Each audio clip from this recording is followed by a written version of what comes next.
নমস্কার। আজকে মহাশিবরাত্রি।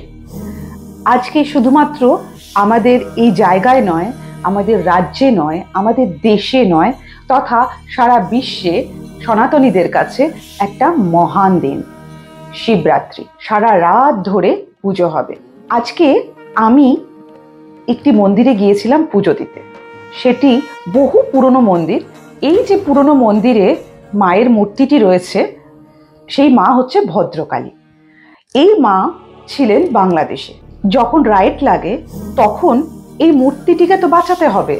তখন শ্রী শ্রী রাম ঠাকুর আদেশ দিয়েছিলেন এই মূর্তিটিকে বাঁচানোর। তখন ভক্তরা এই মায়ের মূর্তিটিকে ওখান থেকে নিয়ে এসে এখানে প্রতিষ্ঠিত করেছিলেন।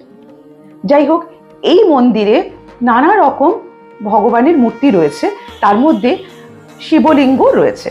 সেই শিবলিঙ্গে আজকে আমি জল ঢেলে এলাম।